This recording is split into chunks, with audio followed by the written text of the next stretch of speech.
I recently went on the perfect storm of an adventure. I rode my bike to some place of natural beauty to camp, and even tried something new while I was there. What was it I tried that was new, I hear you ask? It was firing clay in a campfire. I had to skip across the stream here and get down the right-hand side where it's dry, and over onto the water side. After passing the inspection by this herd of cows, we were allowed to continue, and we made our way over. This time I'm dragging the family along with me, because after having learnt that the clay in this area can be fired and can change so that it becomes hard, I thought they might enjoy making something out of clay themselves.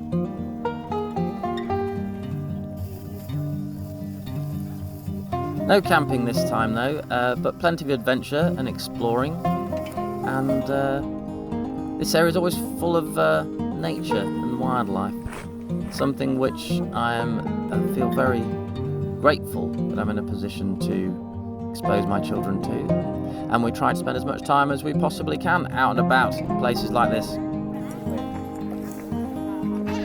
that? I just how can you set that? Yeah, the rainwater runoff here leaves interesting little canyons, interesting shapes. Could be miniatures of the Grand Canyon indeed, couldn't they? Anyway, fuel on board. It was time to set up the shelter from the sun, if the sun ever actually decided to come out. And particularly fashionable get-up I'm wearing at the time. I hope you enjoy that. And it's a nice spot. The kids can wander around by themselves, largely, as long as you don't let them drown. Why is it all black inside? Because I had a fire in there last time, didn't I? Look, you can sit on my little stone stool. What do you mean?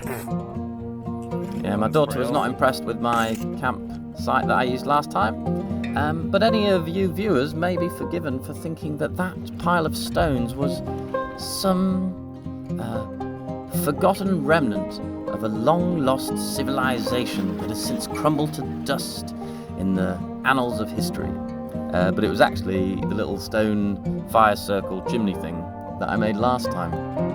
Still intact, using the mud mortar straight from the lake. And I'm hoping it's still intact next time I go. Try and build it up higher and higher each time.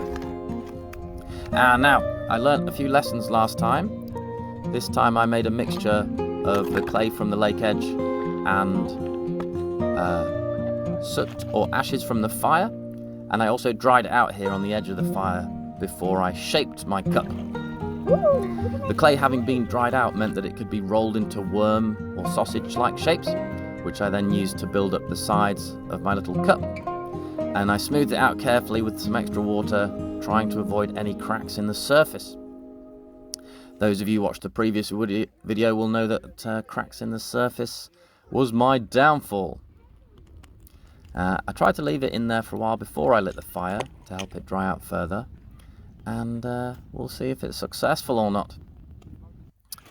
Meanwhile, we were visited by a little friend. Right beast of a spider. He made one mistake though. That is indeed the wrong way. Yeah, so we built up the fire to try and get things as hot as possible, and enjoyed our environs, including this newly emerged dragonfly.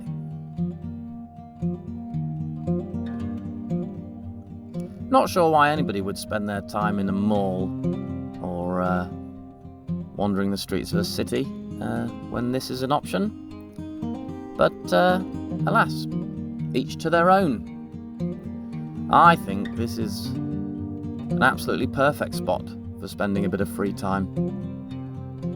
You can see here, if this road is passable, you can get out to some lovely little islands and do a spotter camping.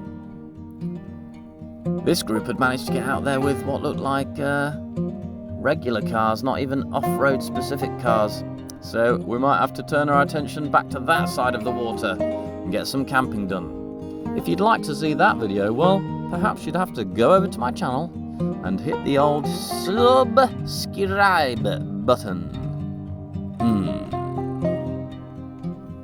Anyway, me being a total imbecile, I neglected to video the results of my clay making. I did video the time it took me to walk back to the car.